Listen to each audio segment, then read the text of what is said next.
பால்துறை, வனத்துறை, காவல்துறை இது போன்ற எத்தனை துறைகள் இருக்கிறதோ அதே போன்று அனைத்து பள்ளிக்கும் சேர்ந்து ஒரு பள்ளி கல்வித்துறை ஒன்று இருக்கிறது. அதே போல உயர்கல்வித்துறை ஒன்று இருக்கிறது. ஆனால் எத்தனை துறைக்கும் ஒதுக்காத நிதி இந்த பள்ளி கல்வித்துறைக்கு மட்டும் ஒதுக்கப்படுகிறது. அந்த வரி பணத்தில், எங்கள் வரி பணத்தில் தான் ஒதுக்கப்படுகிறது. இப்படி ஒதுக்கக்கூடிய பணத்தில் சரியான முறையில் செலவழித்து அரசாங்கம் செய்கிறது. ஆனால் அதை வாங்கக்கூடியவர்கள் சரியான முறையில் பணி செய்கிறார்கள் என்று பார்த்தால் கிடையாது. கடந்த 2025-26 ஆண்டுக்கு மட்டும் பள்ளி கல்வித்துறைக்கு மட்டும் ஒதுக்கப்பட்ட நிதி 46,767 கோடி. இவ்வளவு பெரிய தொகையை இந்த பள்ளி கல்வித்துறைக்கு அரசு, இதுக்கு முன்பு இந்த அரசாங்கம் சரி, இதுக்கு பின்பு வரக்கூடிய அரசாங்கம் சரி, அல்லது இப்போது இருக்கக்கூடிய அரசாங்கம் இருந்தாலும் சரி, ஆனா பள்ளி கல்வித்துறைக்கு என்று தனி கவனம் செலுத்துகிறது. அந்த கவனம் ஆசிரியர்கள் கண்டிப்பாக செலுத்துவார்களா என்றால் நிச்சயமாக கிடையாது. நேற்று கூட ஒரு சம்பவம் நான் பார்த்தேன்.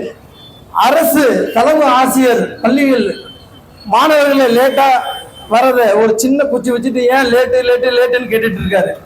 அப்போ ஒரு ஆசிரியர், நான் அந்த ஆசிரியர் என்ன பண்றாரு, தலைமை ஆசிரியர் சும்மா ஒரு 5 நிமிஷம் நின்று பாக்குற வேடிக்கை.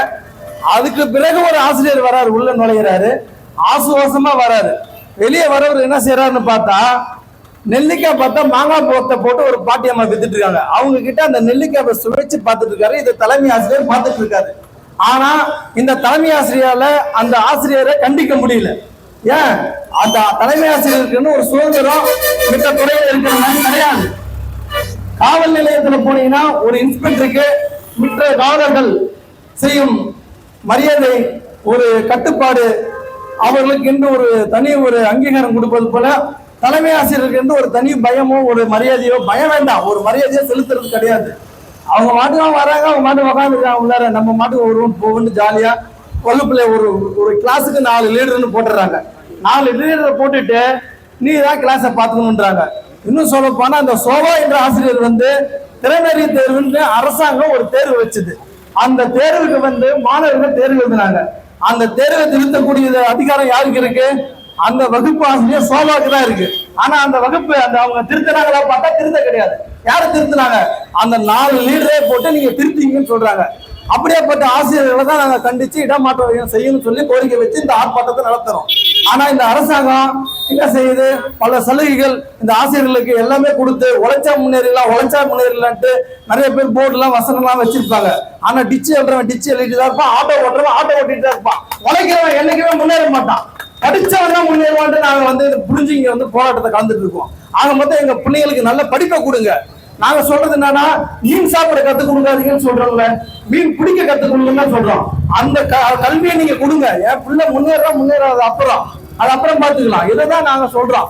இந்த கோரிக்கையை பல மாதங்களாக, 1 2 இல்ல 10 மாதங்களாக இந்த கார்த்திகை அந்த சிவ மேடத்தை சந்திச்சு பல்வேறு சந்தர்ப்பங்கள்ல நாங்க போய் மனு கொடுக்கிறோம். மனு கொடுக்கும் போது அலட்சிய போக்கம் மட்டும்தான் கையாளுறாங்க. இன்னைக்கு ஆர்ப்பாட்டம் வச்ச பிறகு கொஞ்சம் அலறாங்க. ஏன் அலறாங்கன்னா, இந்த மாதிரி ஏதாவது நடவடிக்கை எடுக்க மாட்டேன். ஆனா இங்க இருக்கக்கூடிய உளவுத்துறை நண்பர்கள் கண்டிப்பாக இதை உங்களுடைய தலைமைக்கு கொண்டு போய் சேருங்க. இந்த ஆர்ப்பாட்டம் இதோடு நிற்காது. இந்த சிவம் மேடம் மீது நடவடிக்கை எடுக்கவில்லை என்றால் கண்டிப்பாக இந்த மாணவர்களுடைய தந்தை பெற்றோர்கள் மட்டும் நடத்தக்கூடிய இந்த ஆர்ப்பாட்டம் மாணவ செல்வங்களோடு கூடிய கூட்டம் கண்டன ஆர்ப்பாட்டமாக நடைபெறும் என்பதை இந்த கூட்டத்தின் வாயிலாக தெரிவித்துக் கொள்கிறேன். நன்றி.